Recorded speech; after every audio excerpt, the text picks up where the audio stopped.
Are you demotivated, discouraged and dismayed in your spirit this morning? इस सवेरे के वक्त अपनी आत्मा में क्या आप निराश है, हताश है, दुखी हैं? The Lord sees you and He wants to lift you up to a place where you belong to. परमेश्वर आपको देखते हैं और आपको उठाना चाहते हैं, उस जगह में रखना चाहते हैं जो जगह आपकी है। He wants to sow in a word that will lift your spirits back. वो आप में वचन को बोना चाहते हैं जिसकी वजह से आत्मा में आप उत्तेजित हो So that जाएंगे, once again you may begin to soar like an eagle to His glory. ताकि फिर एक बार उकाब की नाई आप उड़ पाओगे उनकी महिमा के लिए। Come on, let's open our Bibles to Psalm 92 verse 12. आइए हम अपने पवित्र शास्त्र को खोलते हैं, भजन संहिता 92 और 12वां वाक्य। It says, the righteous shall flourish like a palm tree, he shall grow like a cedar in Lebanon. धर्मी लोग खजूर की नाई फूले फलेंगे और लेबनान के देवदार की नाई बढ़ते रहेंगे। It talks about the righteous, लिखा हुआ है यहाँ पे धर्मी लोग,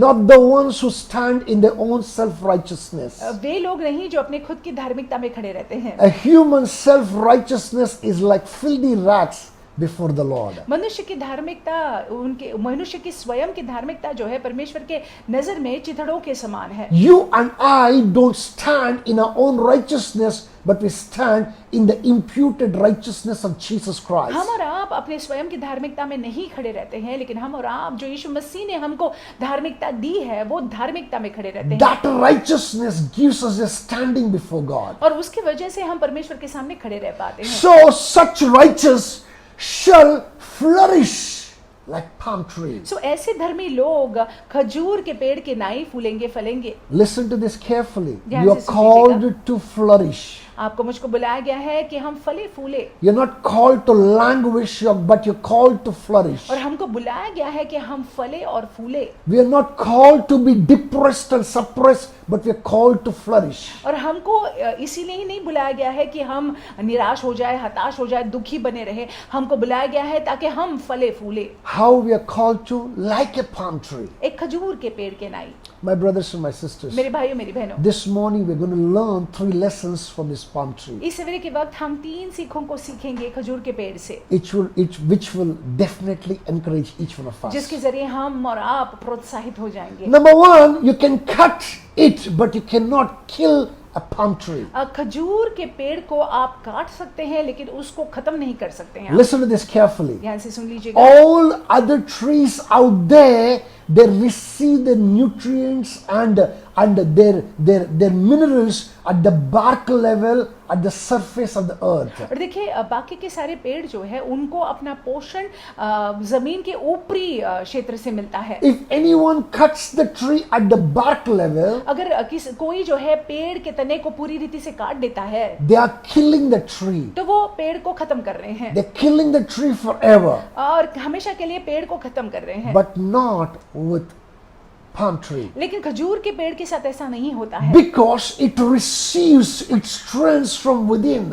क्योंकि खजूर का पेड़ जो है अंदर से बहुत ही दृढ़ होता है, बहुत ही ताकतवर होता है। You and I are called to be living like that. हमको और आपको बुलाया गया है कि हम ऐसे हो। Let's open our Bibles now to 2 Corinthians chapter 4. Let's look at the word of God from verse 7 to 10. हम अपने पवित्र शास्त्र को अभी खोलेंगे, दूसरी कुरिन्थियों की किताब 4 अध्याय 7वें वाक्य से 10वां वाक्य। It may sound a little long reading. I'm going to go slow. I want you to follow with me. और ये लंबा शायद पठन हो सकता है, हम धीरे से जाएंगे, आप जो है समझ लीजिएगा। It says, but we have these earthen vessels. लिखा हुआ है कि परंतु हमारे पास यह धन मिट्टी के बर्तनों में रखा है। Listen to this. Paul is talking about our bodies being the earthen vessel. पौलुस यहाँ पे कह रहे हैं कि हमारा शरीर जो है मिट्टी के बर्तन है। It says, but we have this treasure in earthen vessels, that the excellence of the power may be of God and not of us. कि यह असीम सामर्थ्य हमारी ओर से नहीं वरन परमेश्वर ही की ओर से ठहरे। Though that we are in this earthly tent, earthly vessel, ये हम ये शारीरिक या मिट्टी के बर्तन में है या तंबू में है। the Lord has put great power within us. परमेश्वर ने हमारे अंदर असीम सामर्थ्य को डाला हुआ है। Just the way that palm tree is strong within, जिस रीति से ये खजूर का पेड़ अंदर से बहुत मजबूत होता है, you and I are strong from within. हम और आप अंदर से मजबूत है। What does that strength do? और वो सामर्थ्य क्या करता है? Let's look at it from verse 8 to verse 10. 8वें वाक्य से 10वें वाक्य में देखेंगे. It says, we are hard pressed on every side, yet not crushed. We are perplexed, but not in despair. Persecuted, but not forsaken. Struck down, but not destroyed. Always carrying about in the body the dying of the Lord Jesus, that the life of Jesus also may be manifested in our body. हम चारों ओर से क्लेश तो भोगते हैं पर संकट में नहीं पड़ते, निरुपाय तो है पर निराश नहीं होते, सताए तो जाते हैं पर त्यागे नहीं जाते, गिराए तो जाते हैं पर नाश नहीं होते। हम यीशु की मृत्यु को अपनी देह में हर समय लिए फिरते हैं कि यीशु का जीवन भी हमारी देह में प्रकट हो। We are strong from within, just the way that a palm tree is strong from within. हम अंदर से बहुत बलशील है, जिस रीति से खजूर का पेड़ अंदर से बहुत ही ताकतवर The है। Lord has put His own power in us. अपने असीम सामर्थ को परमेश्वर ने हमारे अंदर भरा The हुआ Lord है। has instilled His own spirit in us. अपने खुद की आत्मा को परमेश्वर ने होने दिया है कि हम में वो वास निवास करे। And the Spirit of God makes us to stand again.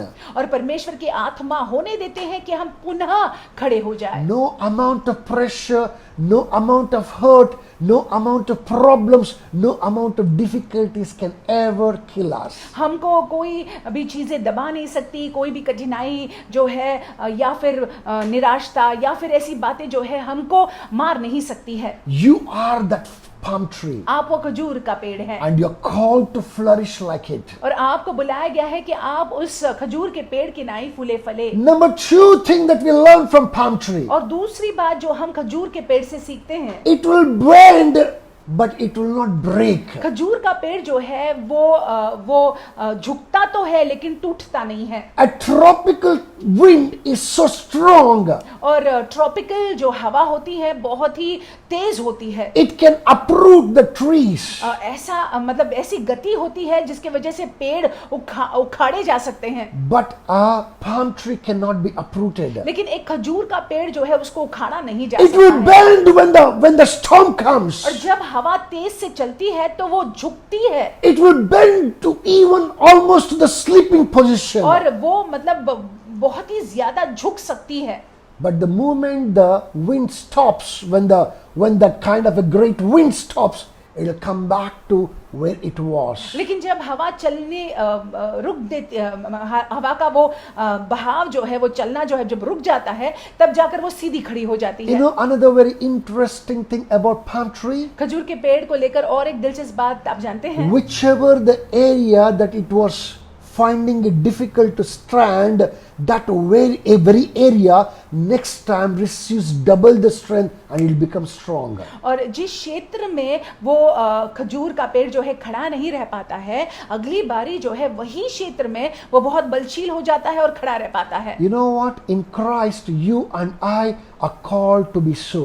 और देखिए मसीह यीशु में आपको और मुझको बुलाया गया है कि हम ऐसे खड़े रहे। Colossians chapter 1 verse 11 says something very beautiful. कुलोसियों की किताब पहला अध्याय और 11वां वाक्य में कुछ सुंदर लिखा I'm हुआ just है। going to read it out in part and I want us to get something beautiful here. और मैं भाग में पढ़ूंगा और आप कुछ सुंदर समझ लीजिएगा यहाँ God पे। gives us strength that endures the unendurable and spills over into joy. That's what the word says. और वचन में लिखा हुआ है, और उसकी महिमा की शक्ति के अनुसार सब प्रकार की सामर्थ्य से बलवंत होती जाओ, यहाँ तक कि आनंद के साथ हर प्रकार से धीरज और सहनशीलता दिखा सको। Listen to this. Strength that endures the unendurable and spills into joy. That's what it says. और लिखा हुआ है कि जो सामर्थ्य जो झेल नहीं सकते हैं उसको झेलता है और आनंद को दर्शाता है। You and I called to stand up after every flood of wind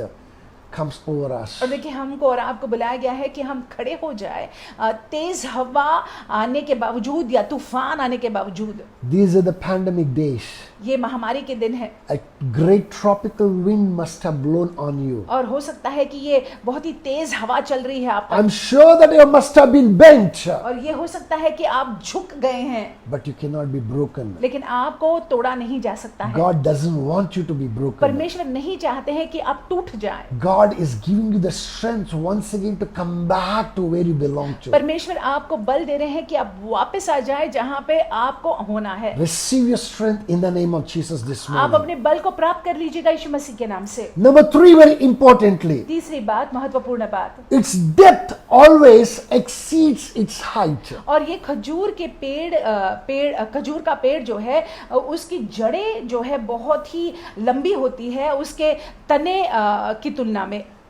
If you look at any other tree, अगर आप किसी और पेड़ को देखते हैं, if you see a tree that is as tall as maybe 100 feet, अगर आप जो है किसी पेड़ को देखते हैं जो 100 फीट ऊंचा है, you know, it may have the roots at maybe 100 feet, 150 feet.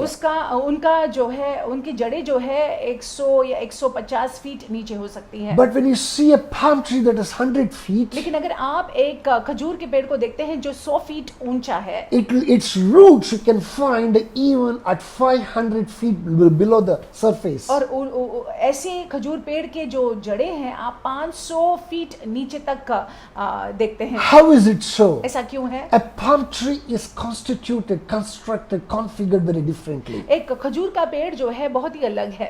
You know, the roots goes out searching for the nutrients right inside. और उसकी जड़ें जो है अंदर जाकर पोषण को ढूंढती है, बिल्कुल अंदर धंसती हैं। My brothers and my sisters, मेरे भाई मेरी बहनों, you and I are expected to go around deep into the word of God. आपको और मुझसे, आपसे और मुझसे ये अपेक्षा है कि हम और आप जो है परमेश्वर के वचन में गहराई में जाएं। The Lord is encouraging you. The Lord is telling you, son, listen, in my word is where your strength is. और परमेश्वर आपसे कहते हैं कि बेटा सुन, मेरे वचन में तेरा बल है। The Lord is saying that I am your source, I am your strength. और परमेश्वर यो कह रहे हैं कि मैं तुम्हारा स्रोत हूँ, मैं तुम्हारा बल हूँ। He is saying that I am your strong tower. वो कहते हैं कि मैं तुम्हारा मजबूत गढ़ हूँ। Run to me. When you run to the word of God, the Bible, you run to God. और देखिए जब आप परमेश्वर कहते हैं कि मेरे पास दौड़ कर आओ, और जब आप परमेश्वर के पास दौड़ कर आते हैं, वचन के पास दौड़ कर आते हैं, तो आप परमेश्वर के पास दौड़ कर आते When you हैं। go to the word of God, you're going deep into Him. जब आप वचन में दौड़ कर आ रहे हैं तो आप परमेश्वर में गहराई में जा रहे हैं। Let me tell you, मैं आपसे कहूँ,